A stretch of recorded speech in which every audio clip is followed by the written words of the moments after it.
जय हिंद दोस्तों। आज हम कक्षा 10वीं का चैप्टर नंबर 7 निर्देशांक ज्यामिति पढ़ेंगे, जिसमें हमारा जो पहला सूत्र है, दो बिंदुओं के बीच की दूरी, दो बिंदुओं के बीच की दूरी, इसके ऊपर आने वाले जो प्रश्न हैं, आज हम उन प्रश्नों के बारे में पढ़ेंगे। और इसके बाद कल हमारे पास जो अन्य फॉर्मूले होंगे उनके ऊपर हम आधारित प्रश्नों के बारे में पढ़ेंगे। तो चलिए दोस्तों स्टार्ट करते हैं। दो बिंदुओं के बीच की दूरी पर आधारित प्रश्न। बंद करते हैं इसको। तो चलिए दोस्तों अब हम अपना पहला सवाल लेते हैं, जो दिया है a -5, 7 और b का मान दिया है -1, 3। अब इस प्रकार के सवालों को करने के लिए सबसे पहले मैं आपको फॉर्मूला बता दूं। फॉर्मूला होता है हमारा AB = x2 - x1 का होल स्क्वायर और प्लस y2 - y1 का होल स्क्वायर। अब आप देखो यहाँ पे देखो एक चीज़ देखो दोस्तों, जैसे कि हमारा पहला सवाल दिया है -5, 7 और b का जो ये आपका a का मान है, और ये यहाँ पे हमारा जो b का मान है -1, 3। यहाँ पे हम लोग रखेंगे कि x1 बराबर -5 और y1 बराबर 7, x2 बराबर -1 और y2 बराबर 3। यानी कि दोस्तों इसको हम लोग x1 और y1 के रूप में मानेंगे और दूसरे वाले ब्रैकेट को हम x2 और y2 के रूप में मानेंगे। तो चलिए दोस्तों स्टार्ट करते हैं। AB = x2 का मान हमारे पास कितना है -1, यानी -1 का होल स्क्वायर, सॉरी -1।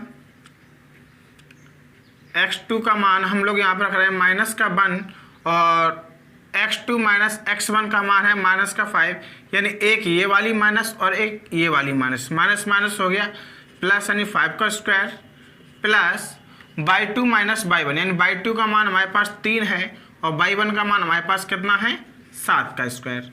तो देखो दोस्तों ये कितना होता है, 5 में से -1 गया तो 4 का स्क्वायर, और 3 में से -7 जाएंगे तो -4 का स्क्वायर, और फाइनली ये हमारा मिलेगा 4 का स्क्वायर 16 और ये भी 4 का स्क्वायर 16, यानी कि रूट में ये हमें मिलेगा कितना 32। और जब आप 32 को फैक्टर करोगे तो 32 के फैक्टर हमारे क्या होंगे, 2 गुणा 2 गुणा 2 गुणा 2 गुणा 2, यानी कि 2 दूनी 4, 4 दूनी 8, 8 दूनी 16, दूनी 32। अब देखो यहाँ से 2 के जोड़े लेकर हम लोग बाहर ले ले, यानी 2 गुणा 2 रूट में 2, और आपका जो फाइनल आंसर है कितना है 4 रूट 2 हो जाएगा।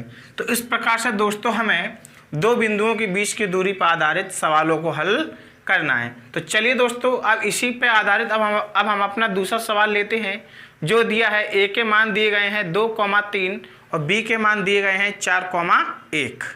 इसको बंद करो, हमारे बारे में जाना दूसरा। तो चलिए दोस्तों अब हम अपना दूसरा सवाल लेते हैं, जिसमें दिया गया है a के मान 2, 3 और b के मान दिए गए हैं हमारे 4, 1।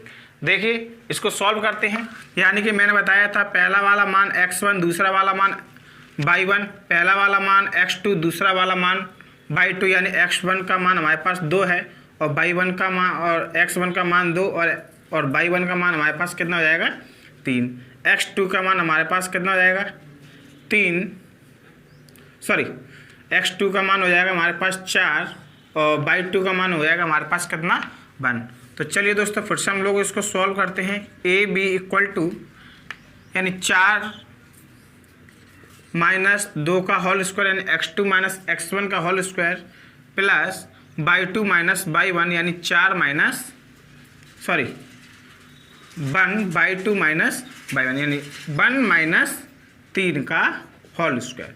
तो ये हमारा कितना बनेगा, 4 में से 2 गई तो 2 का स्क्वायर और 1 में से 2 गई तो -2 का होल स्क्वायर। स्क्वायर को थोड़ा ऊपर रखो, तो देखो 2 का स्क्वायर 4 और ये भी हो जाएगा 4, और 4 को क्या करोगे 8, रूट में 8 और 8 को आप क्या रखोगे 2 रूट 2। तो ये आपका कौन सा सवाल नंबर।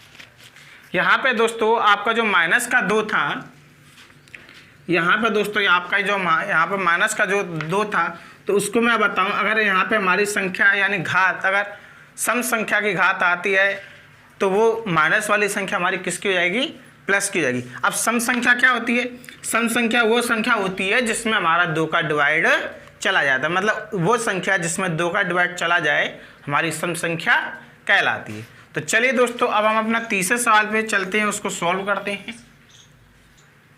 तो चलिए दोस्तों अब हम स्टार्ट करते हैं अपना सवाल नंबर 3। दिया है 0,0 और 36,15। स्टार्ट करेंगे फिर से। A B equal to x2 का मान हमारे पास कितना है 36 माइनस x1 का मान 0 यानी 36 माइनस 0 का स्क्वायर प्लस y2 का मान हमारे पास है कितना 15 माइनस y1 का मान है 0 का स्क्वायर। अब देखो दोस्तों, तो चलिए दोस्तों 36 का जो स्क्वायर किया था कितना जाएगा हमारा 1296, 15 में से 0 जाएंगी तो 15 का स्क्वायर कितना 225।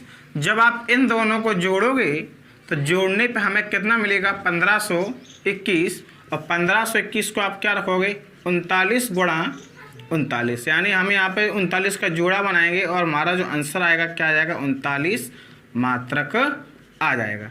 तो दोस्तों अगर दो बिंदुओं के बीच की दूरी आप निकालते हो तो दो बिंदुओं के बीच की दूरी हम इस प्रकार से आसानी से निकाल सकते हैं। अगर आपको तो दोस्तों इस प्रकार से हम लोगों ने ये सॉल्व किया। अगर आपको हमारा आज का वीडियो पसंद आया हो तो लाइक शेयर ज़रूर कीजिए और कमेंट में बताइए कि आपको हमारा वीडियो ये कैसा लगा। धन्यवाद।